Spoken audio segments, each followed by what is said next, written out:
എപ്പിസോഡിൻ്റെ തുടക്കത്തിൽ വീണ്ടും ഇവരുടെ ആ ഒരു സ്കൂൾ ലൈഫ് കണ്ടുകൊണ്ട് തുടങ്ങാം. ഇന്ന് ഇഫാന് അവൾ മാത്രമേ അവർ രണ്ടുപേരും ഒരുമിച്ച് വരുന്ന ആ ഒരു റെസ്റ്റോറൻറ്റിലോട്ട് വന്നിട്ടുള്ളൂ. എന്നാൽ ഇവൾക്ക് മാത്രമായിട്ട് ഫുഡ് എടുത്ത ആ ഒരു സ്റ്റാഫിനോട് ഇവൾ പറയുകയാണ് 2 പേർക്കുള്ള ഫുഡ് വേണമെന്ന്. അങ്ങനെ അവർ 2 പേർക്കുള്ളത് കൊടുക്കുന്നു. ഇവൾ ഇമാജിൻ ചെയ്യുകയാണ് യാന് അവളുടെ കൂടെ തന്നെ ഉണ്ടെന്ന്. എന്നാൽ ശരിക്കും യാന് അവന് ഒരു എൻട്രൻസ് എക്സാമിന് വേണ്ടിയിട്ട് പോയിരിക്കുകയാണ്. എന്നിട്ട് അവൻ ആ ഒരു സമയത്ത് ഹാളിലോട്ട് കയറുന്നതിന് തൊട്ട് മുന്നേ ഇവൾക്ക് വിളിക്കുന്നുണ്ട്. എന്നിട്ട് ഇവളോട് ചോദിക്കും നിനക്ക് ടെൻഷൻ ഉണ്ടോ എന്ന്. അതിൽ ഇവളില്ലെന്ന് പറയുമ്പോൾ ഇവൻ പറയും നിനക്കില്ലെങ്കിൽ എനിക്ക് ഒട്ടുമില്ലെന്ന്.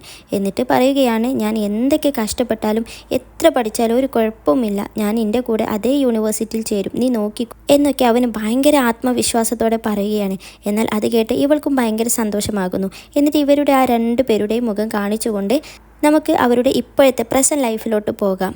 അങ്ങനെ ആക്ടർ പയ്യൻ ഇവളുടെ റൂം കാണാൻ വേണ്ടിയിട്ട് അതിക്രമിച്ച് കയറി വന്നിരിക്കുകയാണല്ലോ. ഇവൾ ഒരുപാട് തടയാൻ വേണ്ടി ശ്രമിച്ചെങ്കിലും അവൻ സമ്മതിച്ചില്ല. ഇവൾക്കറിയാം യാൻ അത് ഒട്ടും ഇഷ്ടപ്പെടത്തില്ലെന്ന്. പറഞ്ഞതുപോലെ തന്നെ ഇവനെ കണ്ട യാനി ഇവളെ നന്നായിട്ട് നോക്കി പേടിപ്പിക്കുന്നുണ്ട്.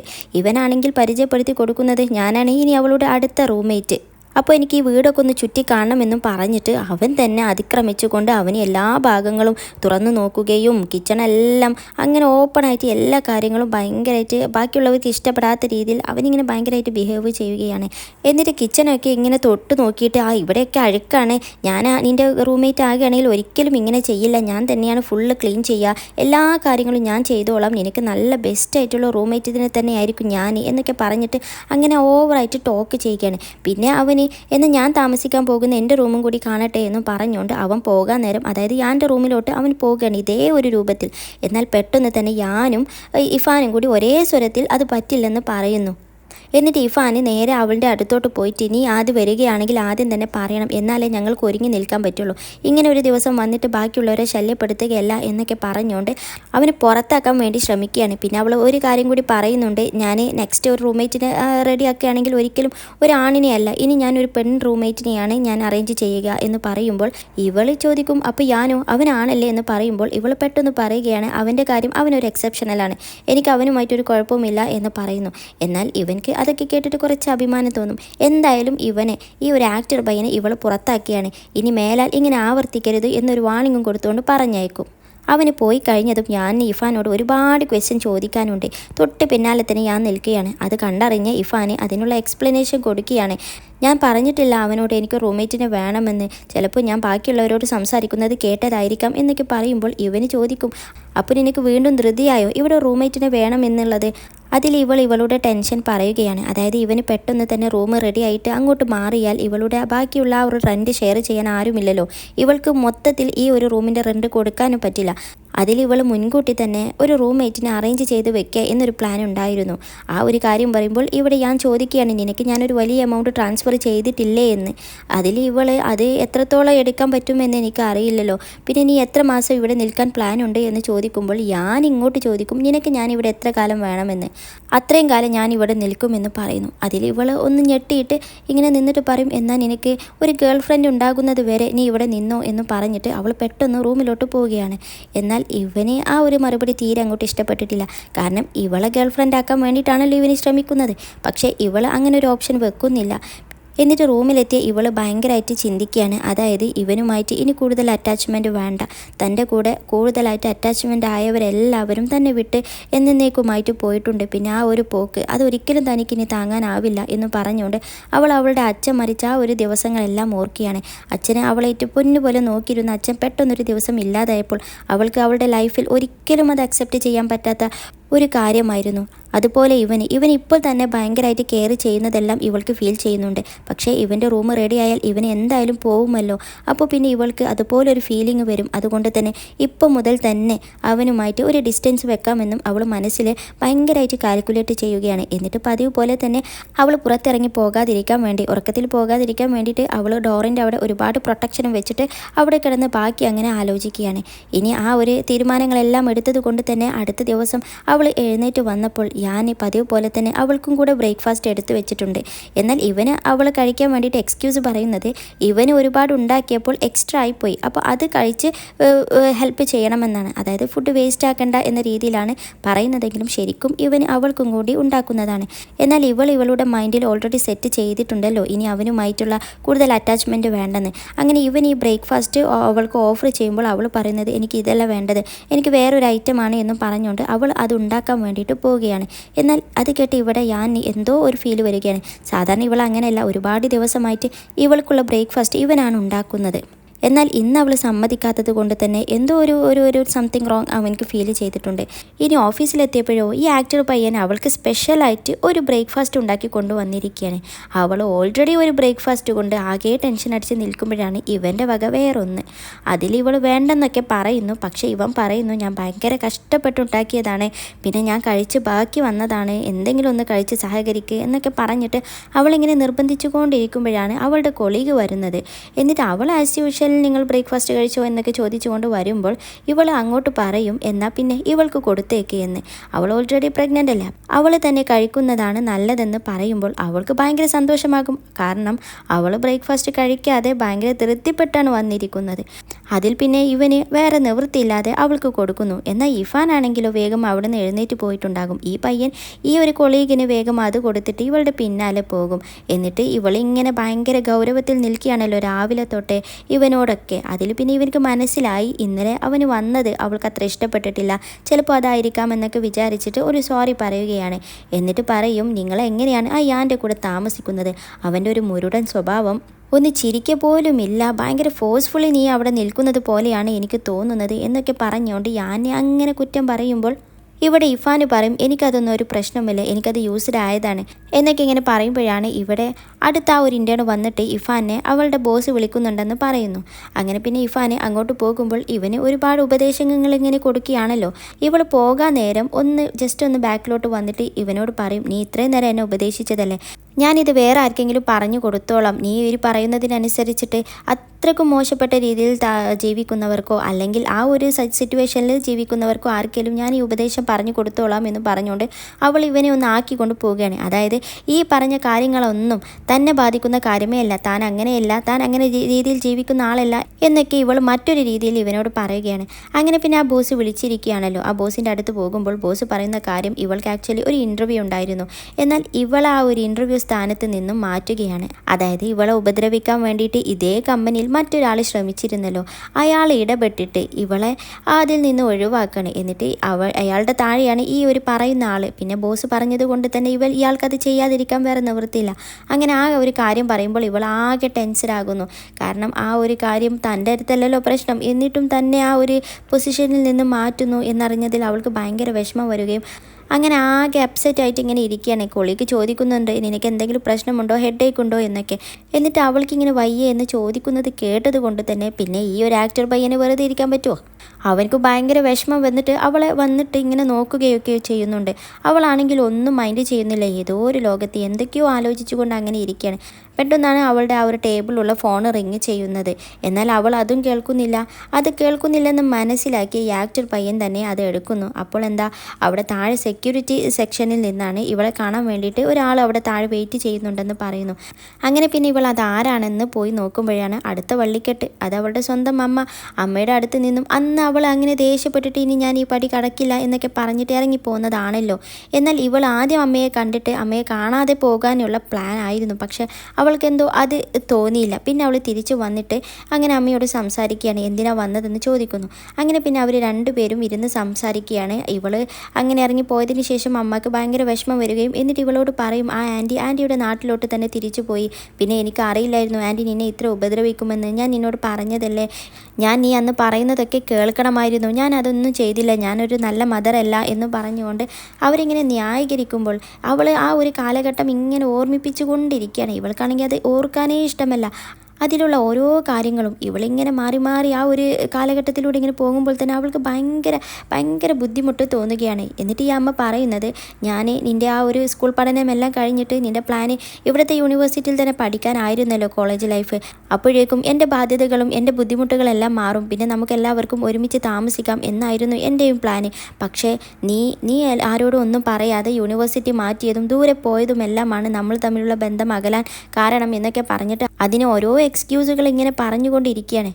എന്നാൽ അവൾ അതൊന്നും കേൾക്കാൻ കൂട്ടാക്കുന്നില്ല. അവൾക്ക് വർക്കുണ്ടെന്നും പറഞ്ഞുകൊണ്ട് അവൾ അവിടെ നിന്ന് പോകാൻ നിൽക്കുകയാണ്. അവൾക്കറിയാം അമ്മ ഇനി ഇപ്പോൾ പറയുന്നൊരു എക്സ്ക്യൂസാണ് അത്. ഇൻ കേസ് അവൾ ഇനി ഇതേ യൂണിവേഴ്സിറ്റിയിൽ പഠിച്ചാലും അമ്മയുടെ അടുത്ത് നിർത്താനൊന്നും പോകുന്നില്ല. അപ്പോൾ അമ്മക്ക് വേറെ എന്തെങ്കിലും രീതിയിലുള്ള ബുദ്ധിമുട്ടുണ്ടായിരിക്കും എന്നും അവളെ എപ്പോഴും ഈ അമ്മ അകറ്റി നിർത്തിയിട്ടേ ഉള്ളൂ എന്നൊക്കെ അവൾക്ക് അറിയാം.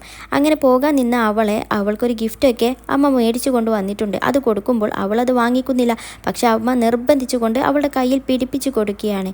അങ്ങനെ അതും കഴിഞ്ഞിട്ട് അവൾ ഭയങ്കര വീണ്ടും രാവിലെ തൊട്ടേ അവൾ ഭയങ്കര വിഷമിപ്പിക്കുന്ന ഓരോ കാര്യങ്ങളാണ് നടന്നുകൊണ്ടിരിക്കുന്നത് ഇപ്പം അമ്മയുടെ വകയും. ഇനി അതും കഴിഞ്ഞ് അവൾ തിരിച്ച് അവളുടെ ആ ഒരു സീറ്റിലോട്ട് ഓഫീസിലോട്ട് വരുമ്പോഴാണ് ഇവിടെ വേറൊരു സംഭവം നടക്കുന്നത്. അവളെ ആ ഒരു പൊസിഷനിൽ നിന്ന് മാറ്റിയ അവളെ ഇഷ്ടപ്പെടാത്ത ഒരു ബോസ് ഉണ്ടല്ലോ, അവളെ ഉപദ്രവിക്കാൻ വേണ്ടി നോക്കിയപ്പോൾ ഇവൾ ഓടി രക്ഷപ്പെട്ടതിന് ശേഷം ഈ ഒരു ബോസ് എപ്പോഴും ഇവളെ ഉപദ്രവിക്കാൻ വേണ്ടി ശ്രമിക്കുകയായിരുന്നു. അങ്ങനെ ആ ഒരു ബോസ് വന്നിട്ട് ഇവളെ ഇഷ്ടപ്പെടുന്ന ഇവളെ ഭയങ്കര കെയർ ചെയ്യുന്ന ഒരു ബോസ് ഉണ്ട്. അവരോട് ഇവളുടെ കുറ്റങ്ങളെല്ലാം പറഞ്ഞു കൊടുക്കുകയാണ്. അവരുടെ ക്യാബിൻ്റെ ഉള്ളിൽ വെച്ചിട്ടാണ് സംസാരിക്കുന്നതെങ്കിലും പുറത്തേക്ക് നല്ല ശബ്ദം എല്ലാം വ്യക്തമായിട്ട് കേൾക്കാം. അങ്ങനെ ഇവളെ പറ്റി കുറ്റം പറയുന്നത് കേൾക്കാൻ വേണ്ടിയിട്ട് ഇവിടെ ഒരു കൂട്ടം തന്നെ തടിച്ചു കൂടിയിട്ടുണ്ട്. എന്നാൽ ഇവളിങ്ങനെ വരുമ്പോൾ ഇവളെ കൊളീഗ് ഇവളിത് കേൾക്കാതിരിക്കാൻ വേണ്ടിയിട്ട് അവളോട് പോയിട്ട് വേറെ റെസ്റ്റ് എടുത്തോ എന്നൊക്കെ പറയുമ്പോൾ അവൾക്ക് ആദ്യം എന്താണെന്നൊന്നും മനസ്സിലായില്ല. അവൾ എനിക്ക് കുഴപ്പമില്ല എന്നൊക്കെ പറഞ്ഞു നിൽക്കുമ്പോഴാണ് ഈ ഒരു സംസാരം അവൾ ശ്രദ്ധിക്കുന്നത്. പിന്നെ എല്ലാവരും കൂടി ഭയങ്കര ഇൻട്രസ്റ്റോട് കേട്ട് നിൽക്കുകയല്ലേ. അത് കണ്ടപ്പോൾ അവൾക്ക് ഭയങ്കര സങ്കടം വരികയും അവരെ എല്ലാവരെയും തട്ടി മാറ്റിക്കൊണ്ട് അവൾ അതിൻ്റെ ഉള്ളിലോട്ട് വരികയാണ്. എന്നാൽ ഇവളെ കണ്ട എല്ലാവരും പെട്ടെന്ന് അങ്ങോട്ട് മാറിക്കൊടുക്കും. ആ ഒരു ക്യാബിൻ്റെ ഉള്ളിലോട്ട് വരികയാണ്. എന്നാൽ ഇവിടുത്തെ പ്രധാന ചർച്ചാ വിഷയം ഇവൾ അങ്ങനത്തെ ഒരു മോശപ്പെട്ട പെൺകുട്ടിയാണ്. ഇവൾ പണ്ട് കമ്പനിയിൽ വർക്ക് ചെയ്ത അവിടെയും ഇവളിങ്ങനെ മോശപ്പെട്ട രീതിയിൽ പല കാര്യങ്ങൾ ചെയ്തിട്ടുണ്ട്. അതുകൊണ്ടാണ് ഇവൾ ബ്ലാക്ക് ലിസ്റ്റിൽ വന്നതും അവിടെ നിന്ന് പുറത്താക്കപ്പെട്ടതും എന്നൊക്കെ പറഞ്ഞുകൊണ്ട് ഇഷ്ടപ്പെടാത്ത ബോസ് ആ മറ്റേ ബോസിനോട് അങ്ങനെ പറഞ്ഞ് കൺവിൻസ് ചെയ്യുകയാണ്. എന്നാൽ അത് കേട്ടുകൊണ്ട് വന്ന ഇവൾ അവരുടെ സമ്മതമില്ലാതെ തന്നെ ആ ഒരു ക്യാബിൻ്റെ ഉള്ളിലോട്ട് കയറുന്നു. എന്നിട്ട് പറയും ഇവളുടെ പണ്ടത്തെ ആ ഒരു കമ്പനിയിൽ സംഭവിച്ച കാര്യം അതെന്താണെന്ന് ഞാൻ ഇവിടെ എല്ലാവരോടും വ്യക്തമായിട്ട് പറഞ്ഞിട്ടുണ്ട്. പിന്നെ നമ്മളൊക്കെ ജേർണലിസ്റ്റ് അല്ലേ, നമ്മൾ തന്നെ ഇങ്ങനെ ഗോസിപ്പും കാര്യങ്ങളും ഉണ്ടാക്കാൻ തുടങ്ങിയാൽ എങ്ങനെ, അതും സത്യങ്ങൾ അറിയാതെ എന്നൊക്കെ പറഞ്ഞിട്ട് അവൾ ഭയങ്കര ഹാർട്ടിൽ ടച്ച് ചെയ്യുന്ന ഭയങ്കര മാസ് ഡയലോഗുകളെല്ലാം പറയുകയാണ്.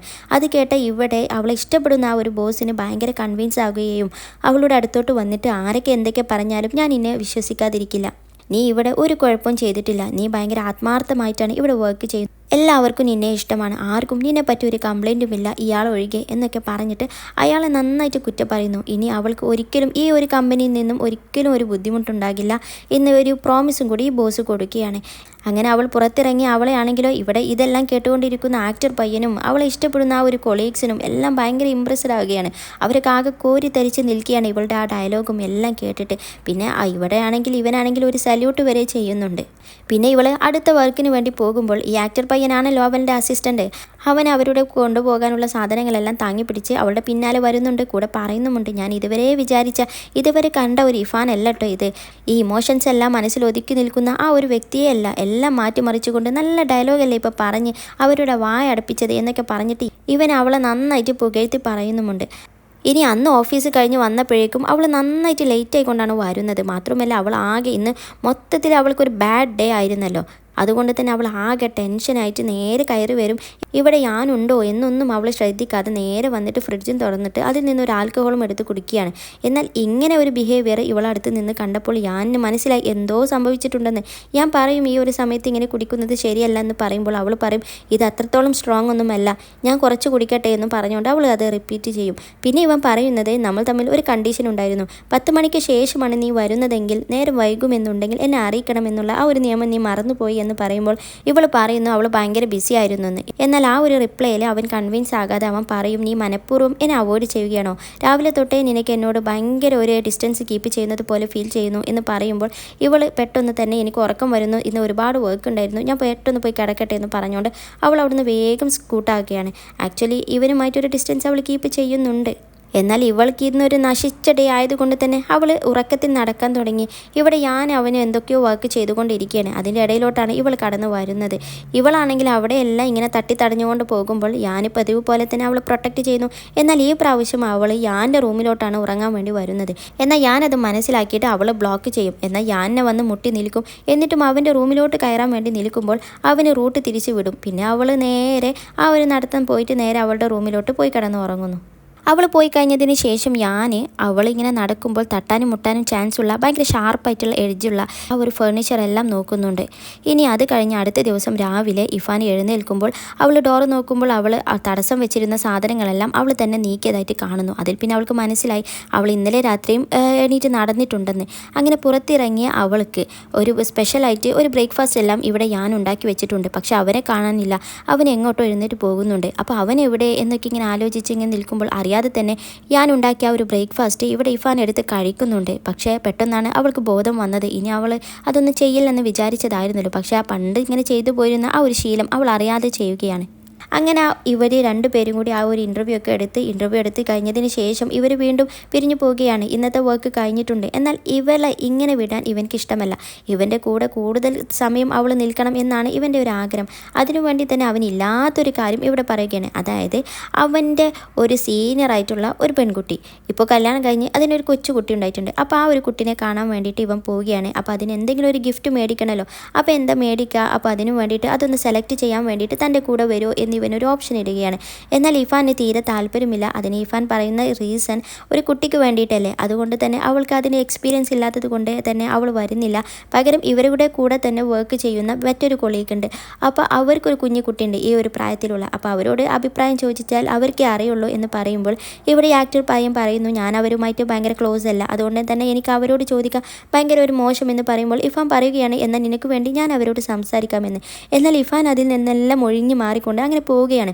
എന്നാൽ പെട്ടെന്നാണ് ഇഫാൻ്റെ നെക്കിൽ എന്തോ ഒരു സാധനം നിൽക്കുന്നത് ഇവൻ ശ്രദ്ധിക്കുന്നതും പെട്ടെന്ന് തന്നെ അവളെ പിടിച്ച് നിർത്തിയിട്ട് അത് തട്ടി മാറ്റാൻ നോക്കുമ്പോൾ ആ ഒരു പെട്ടെന്നുള്ള അവൻ്റെ ആ ഒരു മൂവ്മെൻറ്റ് കൊണ്ട് തന്നെ ഇവൾ ആകെ ഞെട്ടിത്തരികയും അവൻ്റെ കൈ അങ്ങോട്ട് ഭയങ്കര ഫോഴ്സ്ഫുള്ളി തട്ടി മാറ്റുകയും ചെയ്യുകയാണ്. എല്ലാം ഒരു സഡൻ റിയാക്ഷൻ പോലെയാണ് അവൾ ചെയ്യുന്നത്. ഇവൻക്ക് നന്നായിട്ട് വേദനിച്ചിട്ടുമുണ്ട്. മാത്രമല്ല ആ ഒരു സിറ്റുവേഷനിൽ എല്ലാവരും ആകെ ഒരു സെക്കൻഡ് മിണ്ടാതിരിക്കുകയാണ്. അതിൽ ഈ ആക്ടർ പയ്യൻ പറയും റീസൺ അവളെ തൊടാനുണ്ടായ റീസൺ അവളുടെ നെക്കിൽ എന്തോ പറ്റി പിടിച്ചിട്ടുണ്ടെന്ന് പറയുമ്പോൾ ഇവൾ പെട്ടെന്ന് അപ്പോഴാണ് ഇഫാനെ താൻ എന്താ ഈ ചെയ്തതെന്ന് എന്ന രീതിയിൽ ആലോചിക്കുന്നത്. എന്നിട്ട് അവൾ പറയും സോറി നിനക്ക് വേദനിച്ചോ, മാത്രമല്ല എനിക്കിഷ്ടമല്ല ആരും എന്നെ ഇങ്ങനെ തൊടുന്നത് എന്നും ഭയങ്കര ഗൗരവമായിട്ട് പറഞ്ഞുകൊണ്ട് അവൾ അവിടെ നിന്നും പോവുകയാണ്. ഇനി അന്ന് രാത്രി ഇഫാന് അവൾ വർക്കൊക്കെ കഴിഞ്ഞ് വന്നപ്പോൾ ഇവിടെ യാൻ്റെ ആ ഒരു സിസ്റ്റർ വന്നിട്ടുണ്ടാകും. അവനെയും കാത്തു നിൽക്കുകയാണ്. അവനാണെങ്കിൽ ഇവൾ വന്നിട്ടുണ്ടെന്ന് അറിഞ്ഞിട്ട് ഫുഡ് മേടിച്ചിട്ട് വരാമെന്നും പറഞ്ഞുകൊണ്ട് ഇവളെ പുറത്തേക്കിങ്ങനെ നിർത്തിയിട്ടുണ്ട്. അതിൻ്റെ ഇടയിലോട്ടാണ് ഇഫാൻ വരുന്നത്. ഇഫാൻ ഇവളെ കണ്ടതും ഇവളെ വെൽക്കം ചെയ്യും. പിന്നെ റൂം തുറന്നു കൊടുത്തിട്ട് അവളെ ഉള്ളിലോട്ടാക്കുന്നു. എന്നിട്ട് ഇങ്ങനെ ഇവർ സംസാരിച്ചിരിക്കുമ്പോൾ ഇവളോട് ചോദിക്കും എൻട്രൻസിൻ്റെ റിസൾട്ട് വന്നോ എന്ന്. അതിൽ അവൾ നല്ല റിസൾട്ട് തന്നെയാണ് എന്നൊക്കെ ഇഫാൻ ചോദിക്കുന്നു. ഏത് യൂണിവേഴ്സിറ്റിയിലാണ് അപ്ലൈ ചെയ്യാൻ പോകുന്നതെന്ന് പറയുമ്പോൾ അവൾ ഇഹെ പറയും. അതിൽ ഈ ഇഫാൻ ഒന്ന് ഞെട്ടിയിട്ട് അതെന്താ അവിടെ, പിന്നെ ഇഹെ നല്ല യൂണിവേഴ്സിറ്റി ഒക്കെയാണ് പക്ഷെ ഒരുപാട് ദൂരെയാണ്, നമുക്ക് ഈ ഒരു നാടിനോടുള്ള അറ്റാച്ച്മെൻറ്റ് തന്നെ പോകുമെന്ന് പറയുമ്പോൾ ഈ പെൺകുട്ടി പറയുന്നത് അവൾക്ക് അത് തന്നെയാണ് വേണ്ടത്, ഒരുപാട് സിറ്റി എക്സ്പ്ലോർ ചെയ്യണം. അങ്ങനെ സംസാരിച്ചു കൊണ്ടിരിക്കുമ്പോൾ ഈ ഒരു സിസ്റ്റർ പറയുകയാണ് ആക്ച്വലി അവളുടെ ബ്രദറിന്, അതായത് അവൾ ആ ഒരു യൂണിവേഴ്സിറ്റി ചൂസ് ചെയ്തതിനോട് തീരെ താല്പര്യമില്ല. അവൻക്ക് എന്തോ ആ ഒരു യൂണിവേഴ്സിറ്റിയോട് ഭയങ്കര ഒരു പകയുള്ളത് പോലെയാണ് സംസാരമെല്ലാം. ആക്ച്വലി ഞാൻ അവനോട് പറഞ്ഞിട്ടില്ലായിരുന്നു ഡയറക്റ്റായിട്ട്, ഞാൻ എൻ്റെ പാരൻസിനോടായിരുന്നു പറഞ്ഞിരുന്നത്. അവനാണെങ്കിൽ ഞാൻ അവൻ പഠിച്ച യൂണിവേഴ്സിറ്റിയിലാണ് പഠിക്കാൻ പോകുന്നതെന്ന് വിചാരിച്ചിട്ട് ഭയങ്കര സന്തോഷത്തിലായിരുന്നു എൻ്റെ എൻട്രൻസിൻ്റെ കാര്യത്തിലും പഠിത്തത്തിലും എല്ലാം. എന്നാൽ ഞാൻ ഈ ഒരു യൂണിവേഴ്സിറ്റി ചൂസ് ചെയ്തത് എൻ്റെ പാരൻസ് പറഞ്ഞതുകൊണ്ടായിരിക്കും. അപ്പോൾ അവന് മുതൽ എന്നെ ഭയങ്കര ബ്ലെയിമിങ് ആണ്, എന്നെ ഒരുപാട് കുറ്റപ്പെടുത്തുകയാണ്, എന്താ പറ്റിയതെന്ന് എനിക്കറിയില്ല എന്നൊക്കെ പറഞ്ഞുകൊണ്ട് അവൾ ആ കാര്യം ഇങ്ങനെ പറയുകയാണ്. എന്നാൽ ഇഫാൻ അറിയാലോ എന്താണ് ശരിക്കും അവൻക്ക് ആ ഇഹെ യൂണിവേഴ്സിറ്റിനോട് ഇത്രയും പ്രശ്നമെന്ന്. എന്നിട്ട് ഒരു കാര്യം ചോദിക്കാൻ വേണ്ടിയിട്ട് നിൽക്കുമ്പോഴാണ് പെട്ടെന്ന് ഞാൻ ഫുഡും കൊണ്ട് വരുന്നത്. പിന്നെ ആ ഒരു സംസാരം ഇവിടെ ഇഫാൻ അവസാനിപ്പിക്കും. പിന്നെ ഇവർ ഫുഡൊക്കെ എടുത്ത് വെക്കുന്ന തിരക്കിലാണ്. ഞാൻ അവിടെ സോഫയിൽ ഇരിക്കുന്നുണ്ട്. അതിൻ്റെ ഇടയിൽ ഈ ഒരു സിസ്റ്റർ പെട്ടെന്ന് ചോദിക്കുകയാണ് എൻ്റെ ചേട്ടൻക്ക് സ്കൂൾ ടൈമിൽ ഭയങ്കരമായിട്ട് ഇഷ്ടപ്പെട്ടിരുന്ന വേറെ ഏതെങ്കിലും പെൺകുട്ടി ഉണ്ടായിരുന്നു? ഇഫാൻ ഒന്ന് ഞെട്ടിയിട്ട് അവൾക്ക് അറിയില്ലെന്ന് പറയും. അതിൽ ഇവൾ പറയും എനിക്ക് തോന്നുന്നത് ആ പെൺകുട്ടി എൻ്റെ ചേട്ടനെ തേച്ചെന്ന, കാരണം അവർ തമ്മിൽ എന്തൊക്കെയോ ഒരു പ്രോമിസുകൾ ഉണ്ടായിരുന്നു. ഇവൻ സ്കൂൾ ടൈം കഴിഞ്ഞിട്ട് കോളേജിലോട്ട് ജോയിൻ ചെയ്യുന്ന ഒരു സമയത്ത് നല്ല മാർക്കായിരുന്നു. ആദ്യമൊന്നും അവൻക്ക് അത്ര മാർക്കില്ലായിരുന്നു, പിന്നെ അവന് എന്തോ ഒരു വാശി കയറിയിട്ട് നല്ല പഠിച്ച് നല്ല മാർക്ക് വാങ്ങി ഹൈ റാങ്ക് തന്നെ കിട്ടി. അവന് ആ റിസൾട്ട് വന്ന ദിവസമൊക്കെ എനിക്ക് നല്ല ഓർമ്മയുണ്ട്, നല്ല ഹാപ്പി ആയിരുന്നു. പക്ഷെ പെട്ടെന്ന് അന്ന് രാത്രി പെട്ടെന്ന് അവൻ്റെ മൂടെല്ലാം മാറി. പിന്നെ അവന് ഭയങ്കര കരച്ചിലായി, ആരോടും മിണ്ടാതായി, എല്ലാവരും ഇഗ്നോർ ചെയ്ത് നടക്കലായി എന്നൊക്കെ പറഞ്ഞിട്ട് ആ ഒരു കാര്യങ്ങൾ ഇവളിങ്ങനെ എക്സ്പ്ലെയിൻ ചെയ്ത് കൊടുക്കുകയാണ്. അതൊക്കെ കേട്ട ഇഫാന് ഭയങ്കര വിഷമം വരികയും എല്ലാം താൻ കാരണമാണല്ലോ എന്നാലോചിച്ചിട്ട് അവൾക്ക് കുറ്റബോധം വരികയും ചെയ്യുന്നുണ്ട്. എന്നിട്ട് ഇവൾ അതിൻ്റെ കാരണം ഇവൾക്ക് അറിയോ എന്ന് ചോദിക്കുമ്പോൾ ഇഫാന് അറിയില്ല എന്നൊക്കെ രീതിയിൽ പറയുന്നു. എന്നാൽ ടോപ്പിക് ഇതായത് കൊണ്ട് തന്നെ പെട്ടെന്ന് യാൻ വന്നിട്ട് എന്താ നിങ്ങൾ ഇവിടെ സംസാരിക്കുന്നതെന്ന് ചോദിച്ചു വരുമ്പോൾ യാനോട് ഇവൾ പറയും, ഇത് ഗേൾസ് ടോക്കാണ്, ഇതിൽ നീ ഇടപെടേണ്ട, എന്താ ഇത് സംസാരിക്കാനും എനിക്കിവിടെ പെർമിഷൻ ഇല്ലേ എന്ന് ഭയങ്കര ഗൗരവത്തിൽ ചോദിക്കും. അങ്ങനെ പിന്നെ അവരിങ്ങനെ ഫുഡ് കഴിച്ചുകൊണ്ടിരിക്കുന്നതിൻ്റെ ഇടയിൽ ഈ വ്യാനോട് ഇവൾ ഓപ്പണപ്പായിട്ട് പറയുകയാണ്, ഞാൻ ഇഹേ യൂണിവേഴ്സിറ്റി ചൂസ് ചെയ്തതിന് കാരണം എനിക്ക് അവിടെ ഇഷ്ടമാണ്, ഒരുപാട് സിറ്റീസൊക്കെ എക്സ്പ്ലോർ ചെയ്യാനാണ് എന്നൊക്കെ പറഞ്ഞിട്ട് ഇവളിങ്ങനെ കൺവിൻസ് ചെയ്യാൻ തുടങ്ങിയാണ്. എന്നാൽ ഈ ഇഹേന്ന് കേട്ടപ്പോൾ തന്നെ യാന് ഭയങ്കര ദേഷ്യം വരികയും യാന് പെട്ടെന്ന് പറയും, നീ കഴിച്ചു കഴിഞ്ഞെങ്കിൽ വേഗം പോവാൻ നോക്ക്, എനിക്ക് ഉറങ്ങണം, ഞാൻ ടയർഡാണ് എന്ന് പറഞ്ഞുകൊണ്ട് അവളെ നിർബന്ധിച്ച് വേഗം തീറ്റിപ്പിക്കുകയാണ്. എന്നിട്ട് വേഗം അവളെ കഴിപ്പിച്ചതിന് ശേഷം അവളെ വീട്ടിലോട്ട് ആക്കി കൊടുക്കാനും നിൽക്കുകയാണ്. എന്നാൽ അപ്പോൾ പോകുമ്പോൾ പറയുന്നത്, നീ വേഗം ഇവിടുന്ന് പോയിട്ട് വേണം എനിക്ക് ഷോപ്പിങ്ങിന് പോകാൻ എന്ന് പറയുമ്പോൾ ഇവൾ ചോദിക്കും, അപ്പോൾ അതാണോ കാരണം, നേരത്തെ പറഞ്ഞത് ഉറക്കാണ് ടയേർഡാണ് എന്നാണല്ലോ, ഇപ്പോൾ ഷോപ്പിംഗ് ആണോ എന്നൊക്കെ പറയുന്നു. എന്നാൽ അവൻ അതിനൊരു മറുപടി, ഇവൾ പെട്ടെന്ന് ഇവിടുന്ന് പോകണം, ഇവിടെ ഇവൻ്റെ പഴയ കാര്യങ്ങളൊന്നും ഇവളോട് എക്സ്പ്ലെയിൻ ചെയ്ത് കൊടുക്കുന്നതിനോട് ഇപ്പോൾ ഞാൻ തീരെ താല്പര്യമില്ല. എന്നാൽ ഇവൻ്റെ ആ ഒരു കാര്യങ്ങൾ, ഇവന് ആ ഒരു സമയം എങ്ങനെയൊക്കെ കടന്നുപോയി എന്നുള്ളത് ഇവിടെ സിസ്റ്ററിൻ്റെ അടുത്ത് നിന്നും ഇവൾ അറിഞ്ഞത് കൊണ്ട് തന്നെ ഇവൾക്ക് ഭയങ്കര കുറ്റബോധവും ഒരിക്കലും ചെയ്യാൻ പാടില്ലായിരുന്നു എന്നൊക്കെ ഇങ്ങനെ മനസ്സിൽ ഭയങ്കര റിഗ്രറ്റ് അടിച്ചുകൊണ്ടിരിക്കുകയാണ്. അതുകൊണ്ട് തന്നെ അവൾ ഒരുപാട് കരയുന്നുണ്ട്. അങ്ങനെ കരഞ്ഞിട്ടാണ് അന്ന് നിലത്ത് കിടന്ന് ഉറങ്ങിയാണ്. എന്നാൽ അന്ന് രാത്രിയും അവൾ സ്ലീപ്പ് വാക്കിങ്ങിൻ്റെ ഭാഗമായിട്ട് എഴുന്നേറ്റ് വരുന്നു. അങ്ങനെ നടന്നുകൊണ്ടിരിക്കുന്നു. ഒരുപാട് നേരം സോഫയിൽ തനിയെ വന്നിരുന്നു. എന്നാൽ ഈ പ്രാവശ്യം ഞാൻ കിടന്ന് ഉറങ്ങിയാണ്. എന്നിട്ട് നേരെ അവൾ അടുത്ത റൂമും തുറന്നുകൊണ്ട് നേരെ പോയി കിടന്ന് ഉറങ്ങിയാണ്. എന്നാൽ ഈ പ്രാവശ്യം അവൾ യാനിൻ്റെ റൂമിലോട്ടാണ് പോകുന്നത്. അവളുടെ റൂമാണെന്ന് വിചാരിച്ചിട്ട് അവൾക്ക് ബോധമില്ലല്ലോ. അങ്ങനെ യാൻ്റെ അടുത്ത് തന്നെ അവൾ കിടന്ന് ഉറങ്ങിയാണ്. രണ്ടാളും നല്ല പുതച്ചു മുടി കിടന്നുറങ്ങുന്നുണ്ട്. അങ്ങനെ ആ ഒരു രംഗം കാണിച്ചുകൊണ്ട് ഈ എപ്പിസോഡ് ഇവിടെ അവസാനിപ്പിച്ചു. പക്ഷേ അവസാനിക്കുന്നതിന് മുന്നേ ഇവന് മറ്റൊരു കാര്യം കൂടി ചെയ്തിട്ടുണ്ട്. ഇവളിങ്ങനെ നടക്കുന്നത് കൊണ്ട് തന്നെ പല സ്ഥലത്തും ഇങ്ങനെ തട്ടിമുട്ടി അവളുടെ കൈയും കാലും എല്ലാം മുറിയാകുന്നുണ്ട്. അപ്പോൾ അത് തടയാൻ വേണ്ടിയിട്ട് ആ വീട്ടിലുള്ള ഷാർപ്പായിട്ടുള്ള എഡ്ജസ് ഉള്ള ഭാഗങ്ങളും അവന് നല്ല സോഫ്റ്റ് ആയിട്ടുള്ള ഭാഗങ്ങൾ വെച്ചിട്ട് അവളെ പ്രൊട്ടക്റ്റ് ചെയ്യുകയാണ്. പിന്നെ ഒരുപാട് ലൈറ്റ്സും. ഇനി അവളെങ്ങാനും ഇങ്ങനെ നടക്കുന്നതിൻ്റെ ഇടയിൽ വന്നാൽ, ഉറക്കത്തിൽ നിന്ന് ഉണർന്നാൽ അവൾ ഒരിക്കലും ഇനി പേടിക്കാൻ പാടില്ല. അതിനു വേണ്ടിയിട്ട് ഒരുപാട് ലൈറ്റ്സും. അങ്ങനെ അവളിങ്ങനെ നല്ല രീതിയിൽ തന്നെ പ്രൊട്ടക്റ്റ് ചെയ്യുന്ന, ഇങ്ങനെ കെയർ ചെയ്യുന്ന അവൻ ആ ഒരു രംഗവും കാണിച്ചുകൊണ്ട് ഈ എപ്പിസോഡ് ഇവിടെ അവസാനിച്ചു. അപ്പോൾ അടുത്ത എപ്പിസോഡിൽ വീണ്ടും കാണാം. അതുവരെ Tata bye bye and thank you for watching.